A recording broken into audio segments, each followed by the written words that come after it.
एक गांव में एक भूतिया नदी थी। उस नदी के किनारे एक फैक्ट्री बनने वाली थी। फैक्ट्री का काम शुरू करने के लिए उस गांव में एक नानू नाम का बिल्डर शहर से वहां जगह देखने आता है। हाँ, इस बार मैं फैक्ट्री का काम इतना अच्छा करूंगा कि मालिक भी खुश हो जाएंगे और मुझे कुछ ज्यादा ही काम देंगे। बस फिर थोड़े ही दिनों में मैं बड़ा आदमी बन जाऊंगा। वो अपने ही मुंह से अपना बखान करते हुए उस जगह का बेवरा करने लगता है। थोड़ी देर बेवरा करने के बाद नदी के पास खड़े होकर, बहुत दिनों से नदी में नहाया नहीं हूं। आज मैं अच्छे से नदी में डुबकी लगाकर नहा लेता हूं। फिर मैं मालिक को इस जगह की रिपोर्ट भेज दूंगा। फिर वो नदी में नहाने के लिए उतर जाता है। तब अचानक नदी का पानी बढ़ने लगता है। जैसे ही वो नहाने लगा तो उसे एहसास हुआ कि नदी में कोई और भी है और उसकी पीठ पर साबुन लगा रहा है। उसने जल्दी से मुंह धोकर इधर उधर देखा तो नदी में एक जला हुआ भूत दिखाई दिया।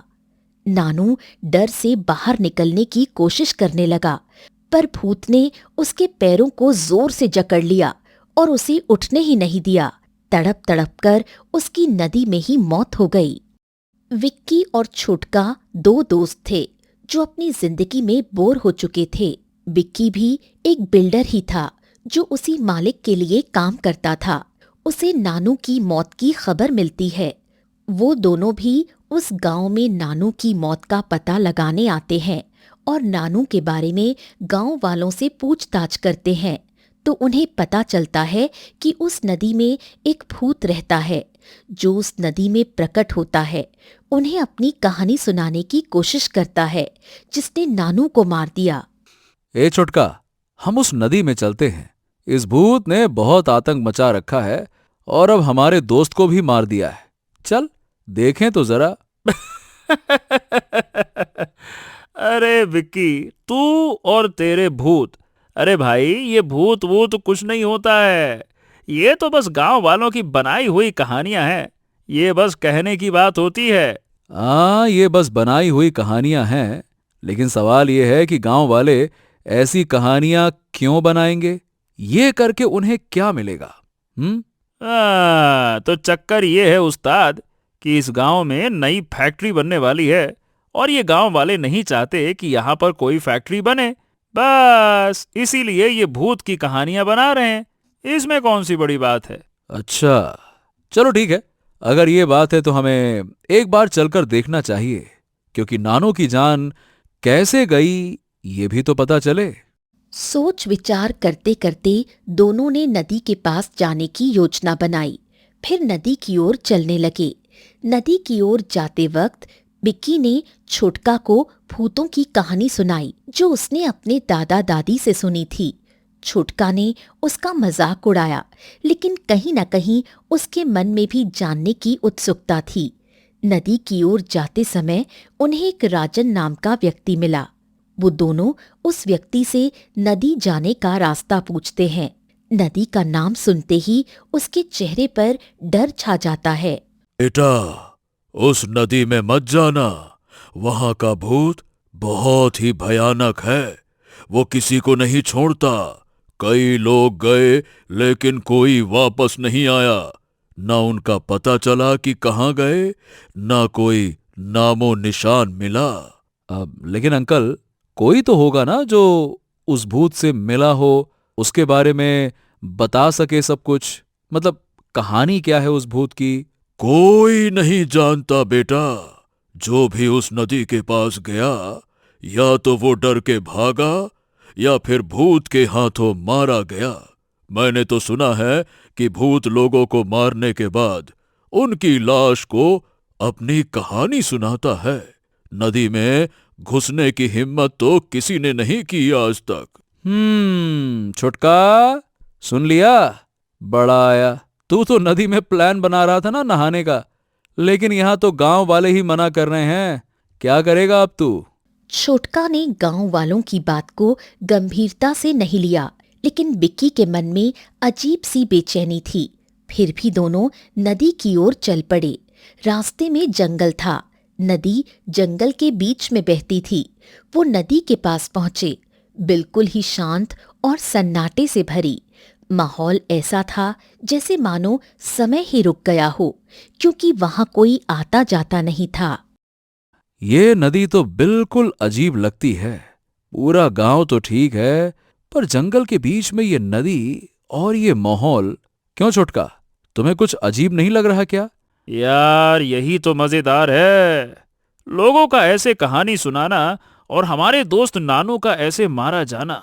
हमें पता लगाने के लिए नदी में उतरना होगा, तभी तो पता लगेगा कि हमारे दोस्त के साथ हुआ क्या है। क्यों विक्की, चलना, आज रात यहीं रुकते हैं और देखते हैं कि होता क्या है रात में। क्या कहता है? क्या बात कर रहा है? पूरी रात यहां रुकना? अबे छोटका, तू पागल वागल हो गया है क्या? यहां रुकने की बात कर रहा है तू, जहां लोग आने के लिए भी मना करते हैं, वो भी रात में? तेरा दिमाग तो ठीक है ना? छोटका बिक्की को बहुत समझाता है, फिर बिक्की वहां रुकने के लिए मान जाता है। रात के 12 बजे पूरे जंगल में सन्नाटा छा जाता है। नदी से अचानक पानी की छप छप की आवाज आती है। बिक्की और छुटका चौंक जाते हैं। नदी का पानी हिल रहा था, मानो उसमें कोई नहा रहा हो। हाँ, अरे छोटका, ये क्या था? मुझे तो कोई दिखाई नहीं दे रहा। थोड़ी देर में एक ठंडी सी हवा का झोंका आया और नदी के पानी में एक धुंधली सी परछाई दिखने लगी। धीरे धीरे परछाई साफ होने लगी और नदी में एक भूत सामने आया। कौन हो तुम और मेरे नदी के पास क्या कर रहे हो? छोटका, ये भूत है ये, भाग यहाँ से, भाग! अरे अरे रुक विक्की, विक्की रुक रुक रुक रुक। देखो, मतलब तुम कौन हो और इस नदी में क्या कर रहे हो? मेरा नाम पवन है और मैं इस गांव का एक चरवाहा हूं। ये नदी मेरे मौत का कारण बनी। अगर तुम मेरी कहानी सुनने को तैयार हो तो शायद मैं मुक्त हो सकूं। अरे छोटका, तू पागल हो गया है क्या, जो इस भूत से बातें कर रहा है? चल भाग यहां से, नहीं तो मारा जाएगा। अरे रुक जाना विक्की, मुझे ऐसा लगता है कि हमें इसकी कहानी सुननी चाहिए। सुन तो सही। अच्छा, बताओ पवन, तुम्हारे साथ क्या हुआ था? मैं इस गांव का एकमात्र चरवाहा था जो सारे गांव वालों के पशुओं को चराता था, जिससे मेरा गुजारा बहुत अच्छे से चलता था।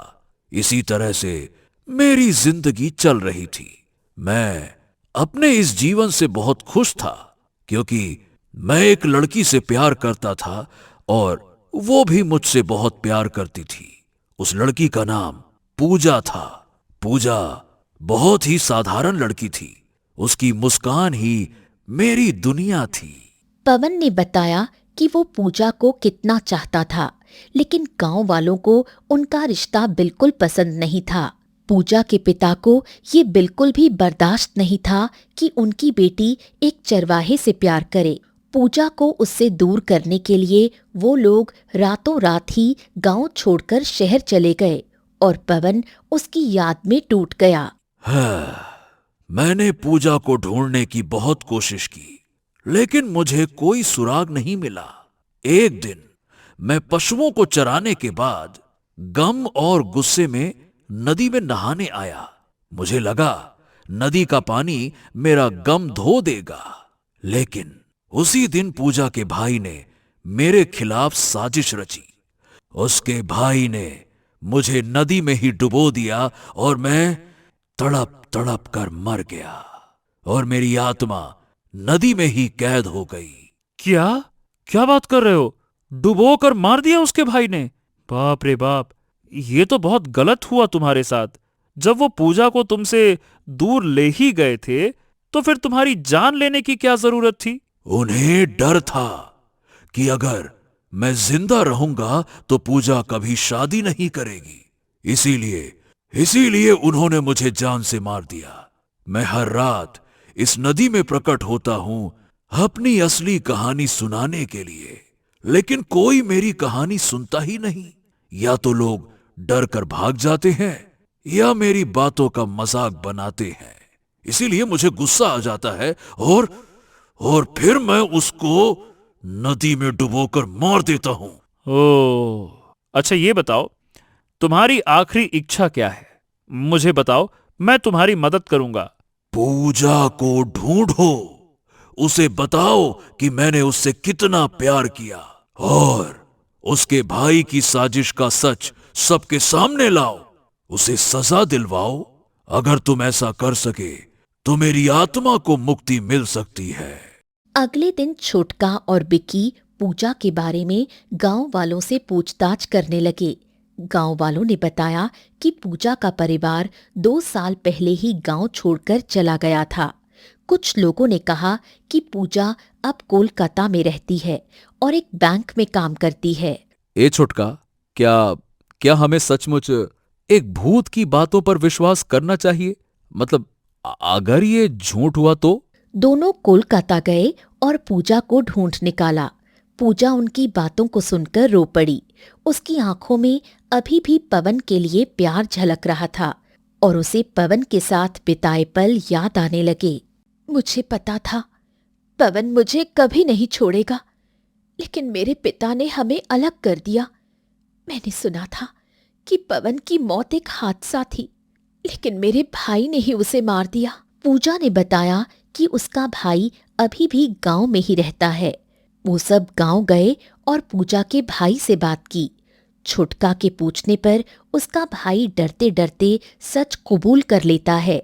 उन्होंने उससे पूछा कि कोई और भी पवन को मारने में शामिल है। पूजा के भाई ने बताया कि इसमें उसके 2 दोस्त शामिल थे, जिसको उस नदी के भूत ने मार दिया। फिर वो तीनों पवन के भूत के पास जाते हैं। मुझे पता था पवन कि तुम्हारे साथ जरूर कुछ बुरा हुआ है, वरना ऐसी कोई दुनिया नहीं जहां जाकर तुम मुझे भूल जाओ। क्या करूं पूजा, होनी को कौन टाल सकता है। मैं तो तुम्हारे साथ जिंदगी बिताना चाहता था, मगर ऊपर वाले को कुछ और ही मंजूर था। फिर पूजा के भाई को पुलिस पकड़कर जेल ले गई। छोटका, बिक्की और पूजा गांव वालों के साथ एक पूजा करवाते हैं और पवन की आत्मा मुक्त हो जाती है। फिर सारा गांव खुशी खुशी रहने लगा।